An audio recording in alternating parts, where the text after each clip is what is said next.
Continuing Lycurgus from Plutarch's Lives, translated by John Dryden, revised by Arthur Hugh Clough. They had, indeed, already obtained some slight repute among the Greeks, and scattered portions, as chance conveyed them, were in the hands of individuals, but Lycurgus first made them really known.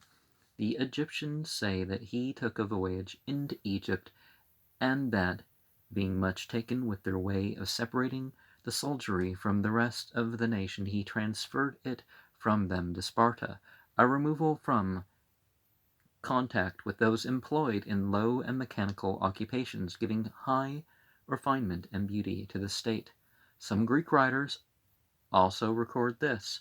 But as for his voyages into Spain, Africa, and the Indies, and his conferences there with the Gymosophist, the whole relation, as far as I can find, rests on the single credit of the Spartan aristocrats. The son of Hipparchus,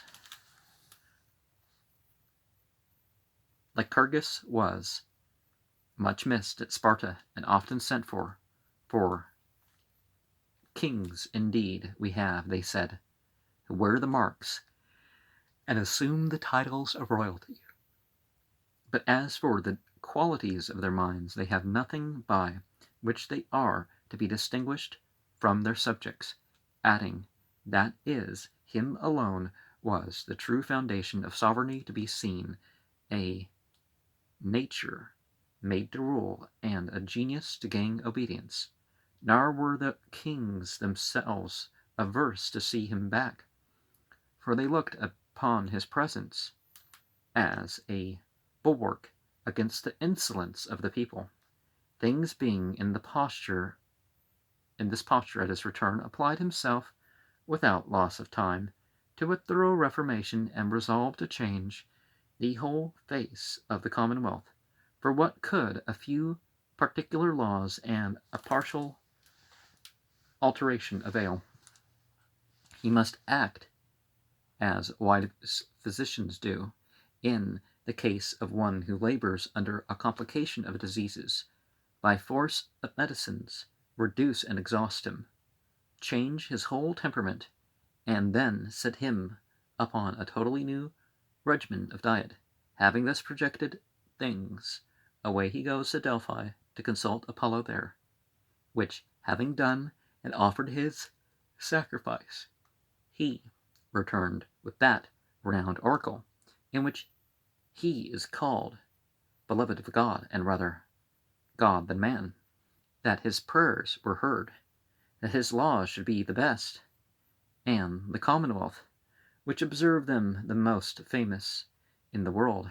Encouraged by these things, he set himself to being over his side the leaning men of Sparta, exhorting them to give him a helping hand in his great undertaking.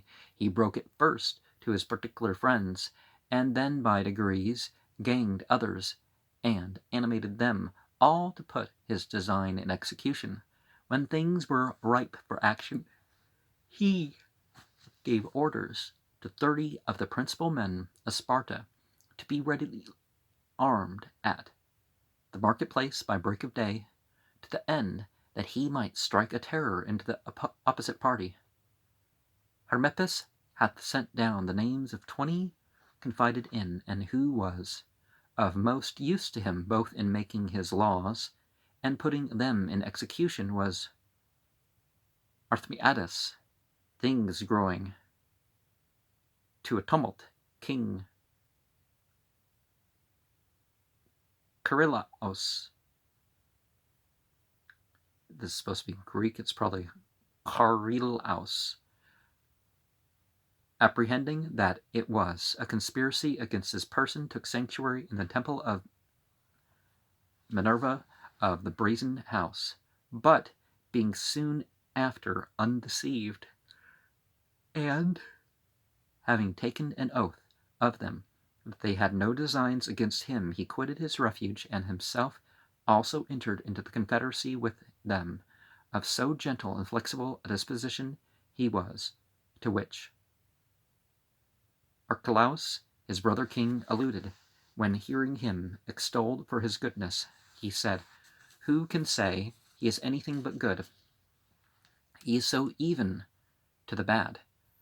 Amongst the many changes and alterations which Lycurgus made, the first and the greatest importance was the establishment of the Senate. Part of the SPQR to come, right? Which, having a power equal to the king's in matters of great consequence, and, as Plato expresses it, allaying and qualifying the fiery genius of the royal office, gave steadiness and safety to the Commonwealth.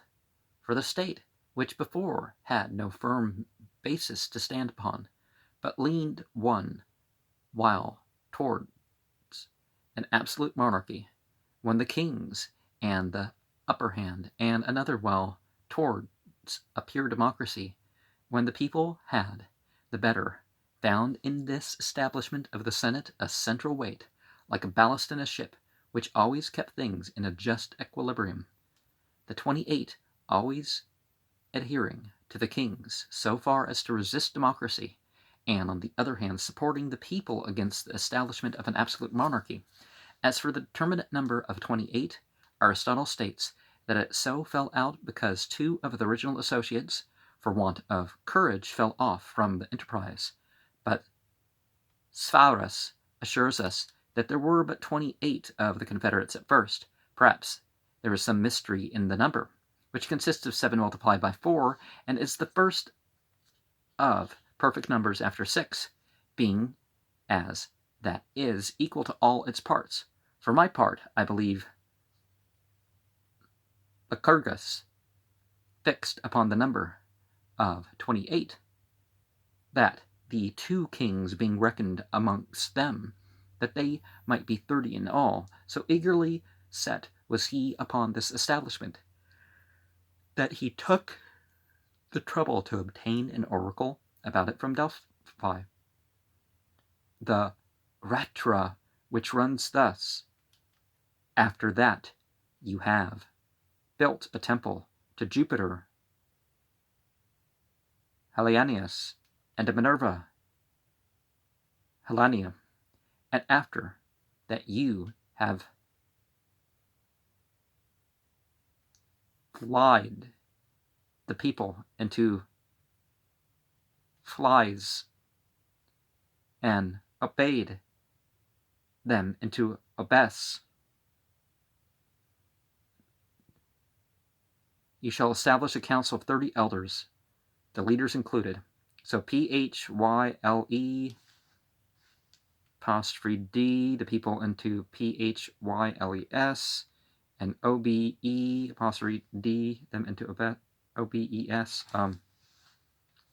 The leaders included, and shall from time to time appellazine the people betwixt Babaea and Kanakion, and there propounded and put into the vote. The commons have the final vote and decision. By Phyles and Obes are meant the divisions of the people. By the leaders, the 2 kings, appellazine, referring to the Pythian Apollo, signifies to assemble.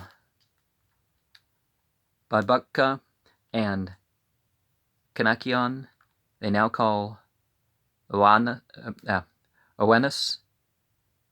Aristotle says, Kanakion is a river, and Babaka a bridge. Betwixt the Babaka and Kanakion their assemblies were held, for they had no council house or building to meet in. Lycurgus was of opinion that ornaments were so far from advantaging them in their councils, that they were rather an hindrance, by diverting their attention from the business before them to statues and pictures and roofs curiously fretted, the usual embellishments of such places amongst other Greeks. The people then, being thus assembled in the open air, it was not allowed to any one of their order to give his advice, but only either to ratify or reject which be propounded to them by the king or senate. But because it fell out afterwards that the people, by adding or omitting words, distorting and perverting the sense of prepositions, King Polydorus and Theopompus inserted it into the Rhetra, or Grand Covenant, the following clause: that if the people decide crookedly, it should be lawful for the elders and leaders to dissolve, that is to say, refusing ratification, and dismiss the leaders to dissolve, that is to say, refuse ratification, and dismiss the people as depravers and perverters of their counsel. It passed among the people by their management as being equally authentic with the rest of the Rhetra, as appears by these verses of Tartaeus. These oracles they from Apollo heard, and brought from Pytho home the perfect word. The heaven-appointed kings, who love the land, shall foremost in the nation's council stand. The elders next to them, the commons last. Let a straight Rhetra among all be passed. Well, things have gotten much worse nowadays. You get these titles that sound great, and then you get laws that they just group together and throw things in. No one can go through them, and now it's at the point where these laws or these bills in Congress are even to the point where the people that are supposed to be signing of them can't even use a regular printer to get it printed because the thing's too big. So how are you supposed to read the law if some of these things, it should be like 20 minutes and 20 minutes for hundreds of people to discuss at least, and there's no good reason why these things have to be so big. But of course they want to put off masses of funding for things that aren't on the bill. Oh, we want to announce what 7% of the bill is. Let's figure out what to do with the other 93%. Although Lycurgus had in this manner used all the qualifications possible in the constitution of his commonwealth, yet those who succeeded found the oligarchical element still too strong and dominant, and to check its high temper and its violence, put, as Plato says, a bit in its mouth, which was the power of the Ephori, established in 130 years after the death of Lycurgus. Alatus and his colleagues were the first who had this dignity conferred upon them in the reign of King Theopompus, who, when his queen upbraided him one day that he would have the regal power to his children less than he had received it from his ancestors, said in answer, "No greater, for it will last longer." For indeed, their prerogative being thus reduced within reasonable bounds, the Spartan kings were at once freed from all further jealousies and consequent danger, and never experienced the calamities of their neighbors at Messene and Argos, who, by maintaining their prerogative too strictly, for want of yielding a little to the populace, lost it all. Indeed, whosoever shall look to the sedition and misgovernment which befell these bordering nations, to whom they were as near related in blood as situation, will find in them the best reason to admire wisdom and foresight of Lycurgus. For these three states in their first rise were equal, or, if there were any odds, they lay on the side of the Messenians and Argives, who in the first allotment were thought to have been luckier than the Spartans. Yet was their happiness of but some continuance, partly the tyrannical temper of their kings, and partly the ungovernableness of the people, quickly bringing upon them such disorders and so complete an overthrow of all existing institutions, as clearly to show how truly divine a blessing the Spartans had in that wise lawgiver who gave their government its happy balance and temper. But of all this I shall say more in its due place. And so we look at this, and it's important in their eyes. Well, I mean, it was important in their eyes. To regard the alleged spiritual guidance and to, look at what's going on in the physical world and take lesson from that.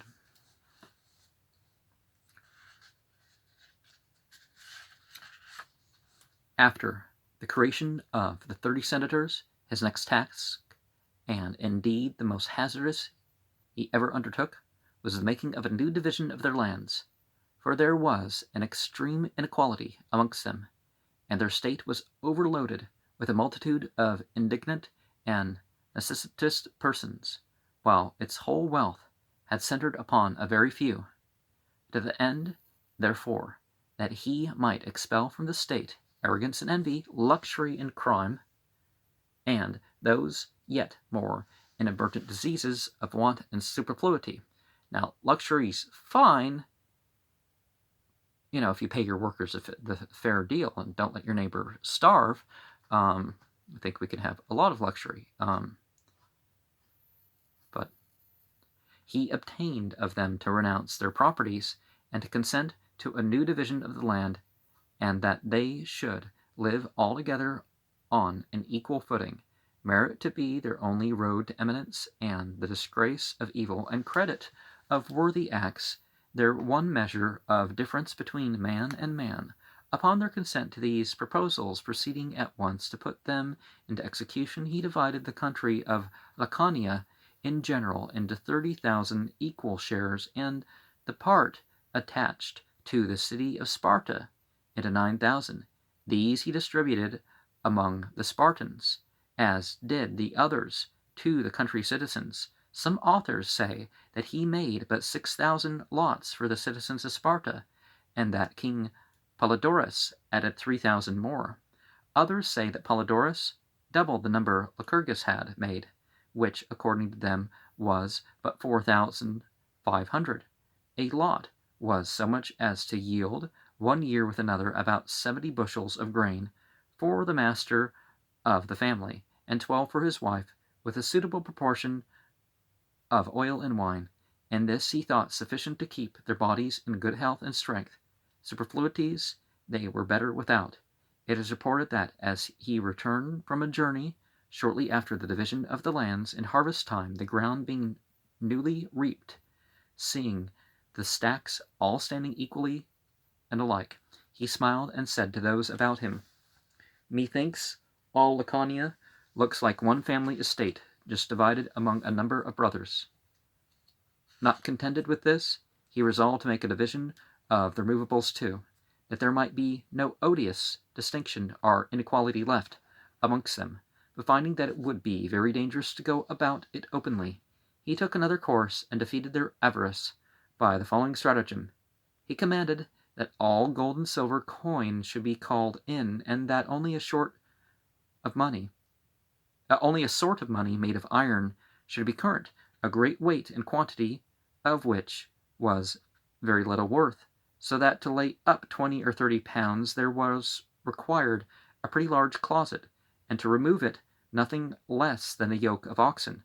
With the diffusion of this money, at once a number of vices were banished from Lacedaemon, for who would rob another of such a coin? Who would unjustly detain or take by force or accept as a bribe a thing which it was not easy to hide, nor a credit to have, nor indeed of any use to cut in pieces? When it was just red hot, they quenched it in vinegar, and by that means spoilt it, and made it almost incapable of being worked. In the next place, he declared an outlawry of all needless and superfluous arts. But here he might almost have spared his proclamation, for they of themselves would have gone after the gold and silver, the money which remained being not so proper payment for curious work, for being of iron it was scarcely portable, neither, if they should take the means to export it, would it pass among other Greeks, who ridiculed it. So there was now no more means of purchasing foreign goods and small wares. Merchants sent no shiploads into Laconian ports, no rhetoric master, no itinerant fortune teller, no harlot monger, no argole or silversmith, engraver or jeweler set foot in a country which had no money, so that luxury deprived little by little of that which fed, implemented it, wasted to nothing, and died away of itself. For the rich had no advantage here over the poor, as their wealth and abundance had no road to come abroad by, but were shut up at home, doing nothing. And in this way they became excellent artists in common, necessary things, bedsteads, chairs, and tables, and such like staple utensils in a family, were admirably well made there. Their cup, particularly, was very much in fashion, and eagerly brought up by soldiers, as Critias reports, for its color was such as to prevent water, drunk upon necessity, and disagreeable to look at, from being noticed. And the shape of it was such that the mud stuck to the sides, so that only the purer part came to the drinker's mouth. For this also they had to thank their lawgiver, who, by relieving the artisans of the trouble of making useless things, set them to show their skill in giving beauty to those of daily and indispensable use. The third and most masterly stroke of this great lawgiver, by which he struck a yet more effectual blow against luxury and the desire of riches, was the ordinance he made, that they should all eat in common of the same bread and same meat, and of kinds that were specified, and should not spend their lives at home, laid on costly couches at splendid tables, delivering themselves up into the lands of their tradesmen and cooks, to fatten them in corners, like greedy brutes, and to ruin not their minds only, but their very bodies, which, enfeebled by indulgence and excess, would stand in need of long sleep and warm bathing, freedom from work, and, in a word, of as much care and attendance as if they were continually sick. It was certainly an extraordinary thing to have brought about such a result as this, but a greater part to have taken away from wealth, as Theophrastus observes, not merely the property of being coveted, but its very nature of being wealth.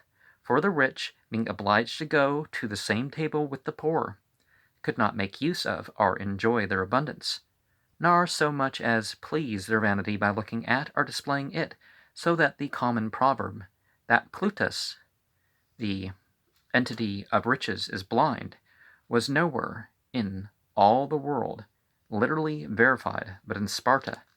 There indeed he was not only blind, but, like a pitcher, without either life or motion. Nor were they allowed to take food at home first, and then attend the public tables, for every one had an eye upon those who did not eat and drink like the rest, and reproached them with being dainty and effeminate. This last ordinance in particular exasperated the wealthier men. They collected in a body against Lycurgus, and from ill words came to throwing stones, so that at length he was forced to run out of the marketplace and to make sanctuary to save his life.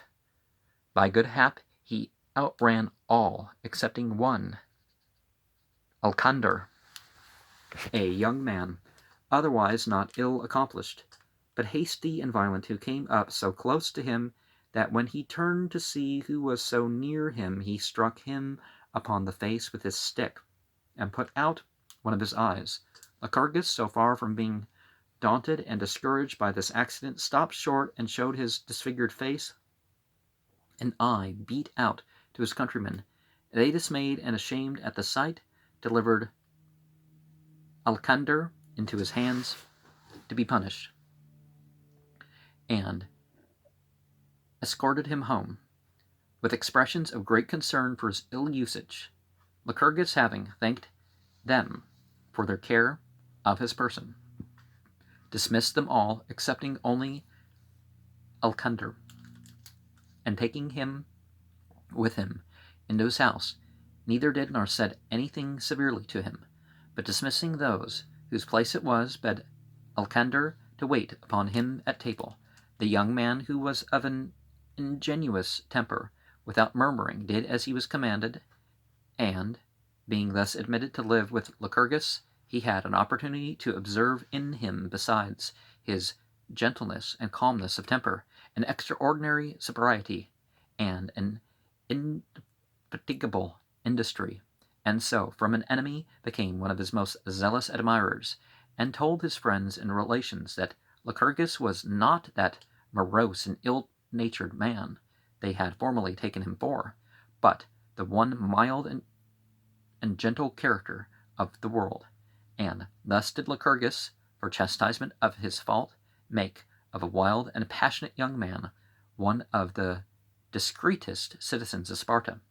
In memory of this accident, Lycurgus built a temple to Minerva, surnamed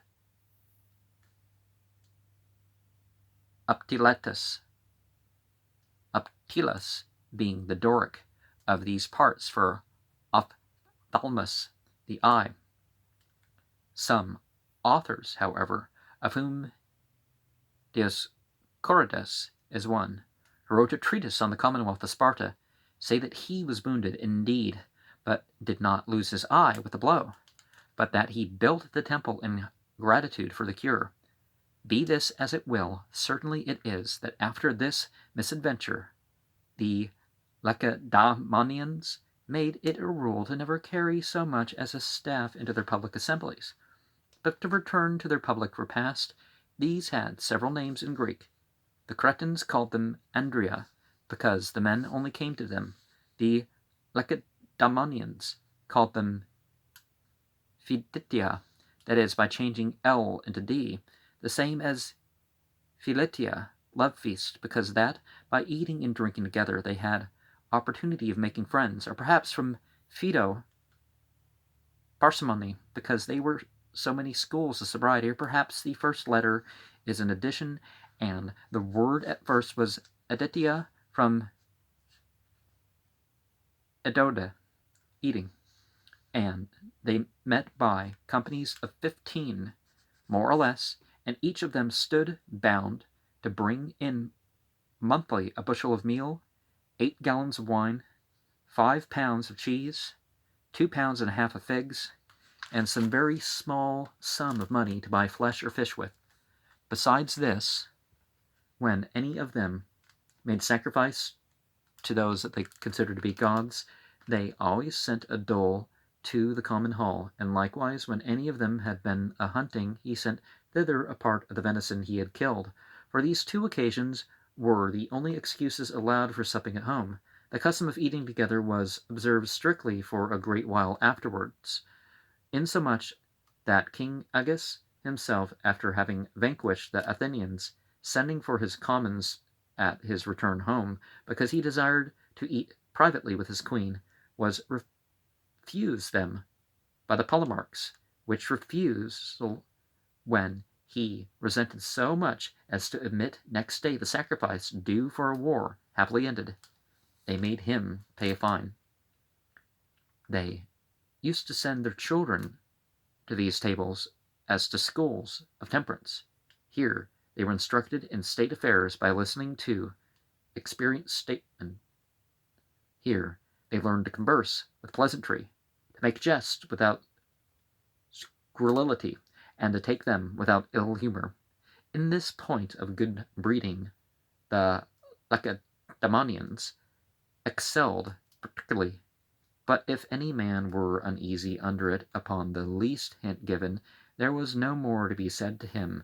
It was customary also for the eldest man in the company to say to each of them as they came in, "Through this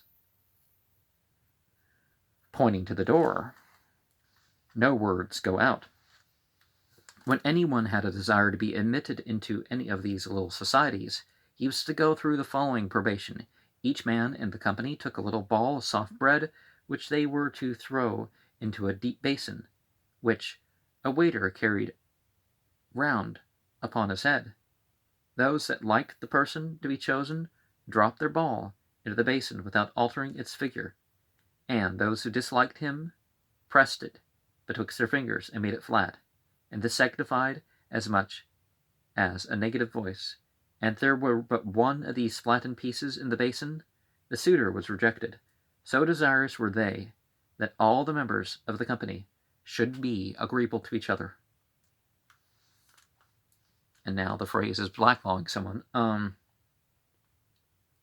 The basin was called Caducus, and the rejected candidate had a name thence derived. Their most famous dish was the black broth, which was so much valued that the elderly men fed only upon that, leaving what flesh there was to the younger. They say that a certain king of Pontus, having heard much of this black broth of theirs, sent for a Lacedaemonian cook on purpose to make him some, but had no sooner tasted it than he found it extremely bad, which the cook observing told him, Sir, to make this broth relish, you should have bathed yourself first in the river Eurotas. After drinking moderately, every man went to his home without lights, for the use of them was, on all occasions, forbid, to the end that they might accustom themselves to march boldly in the dark. Such was the common fashion of their meals. Lycurgus would never reduce his laws into writing. Nay, there is a ratra expressly to forbid it, for he thought that the most material points, and such as most directly tended to the public welfare, being imprinted on the hearts of their youth by a good discipline, would be sure to remain, and would find a stronger security than any compulsion would be in the principles of action formed in them by their best lawgiver, education,